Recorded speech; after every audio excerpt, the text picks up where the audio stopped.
வா வேட்டையா. வரேன் மச்சான். நீங்கெல்லாம் ஹாஸ்பிட்டல் இருப்பீங்கன்னு நினச்சி ஹாஸ்பிட்டல் போனேன். அப்புறம் தான் மாமா டிஸ்சார்ஜ் ஆகியாச்சுன்னு சொன்னாங்க. அதான் நேரம் இங்கே வரேன். சாரி வேட்டையா, சொல்லணும்னு நினச்சேன். பரவாயில்ல மச்சான். மீனாட்சிக்கு மாத்து துணி கொடுத்துட்டு போலான்னு வந்தேன். மீனாட்சி எங்க? உள்ளதான் படுத்துட்டு இருந்தா. நீ உள்ளவடா. இல்லை பரவாயில்ல மச்சான், கொடுத்துட்டு நான் அப்படியே கிளம்புறேன்.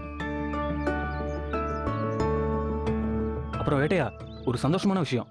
என்ன மச்சான்? வீட்டுக்கு வந்ததும் எல்லாரும் சாமி கும்பிட்டோம். சரி. சாமிக்கு முன்னாடி அப்பா துளசிய இந்த வீட்டு மருமகளை ஏத்துக்கிட்டாரா.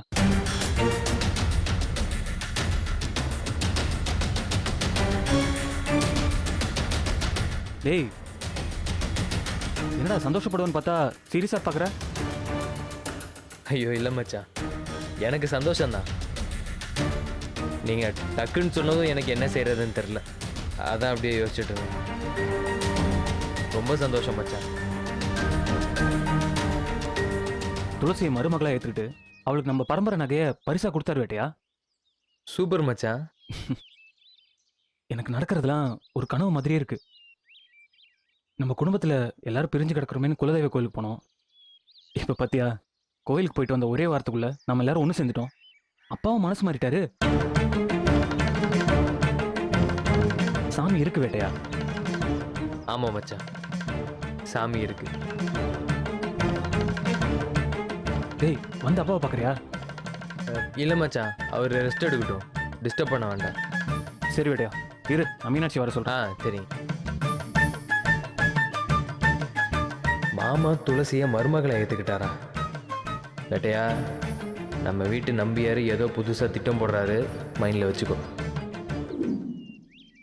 மாமா, ஏய், ஏன் இங்கே இருக்கீங்க? உள்ள வாங்க. பரவாயில்ல மீனாட்சி, இந்தா மாத்து துணி. சரி. அத்தை நல்லா இருக்காங்களா? நல்லா இல்லை மீனாட்சி.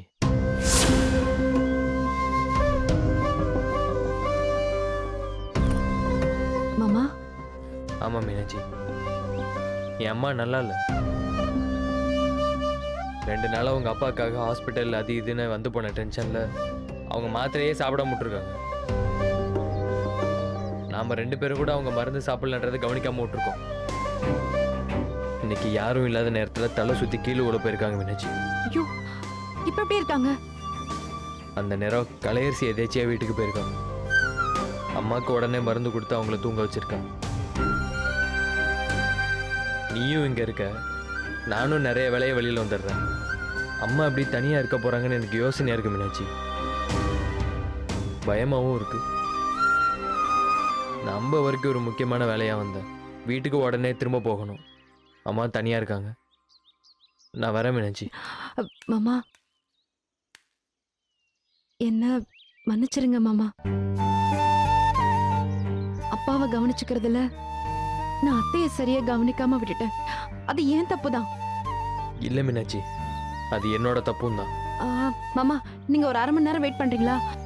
நானும் உங்க கூடவே வந்துடுறேன். மீனாட்சி. ஆமா மாமா, எங்க அப்பாவை பாத்துக்க எங்க அம்மா, அப்பத்தா, அண்ணா, அண்ணின்னு எல்லாரும் இருக்காங்க. ஆனா அங்க அத்தையை பாத்துக்க நான் மட்டும்தானே இருக்கேன். நானும் உங்க கூடவே வரேன் மாமா. இந்த நிலைமையில அத்தையை தனியா விட வேணாம். நன்றிடா மாமா. என்ன நீங்க நன்றி எல்லாம் சொல்லிக்கிட்டு? அப்பா.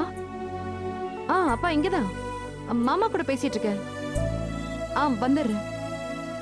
சரிப்பா. என்ன? அப்பா வர சொல்றாரு மாமா.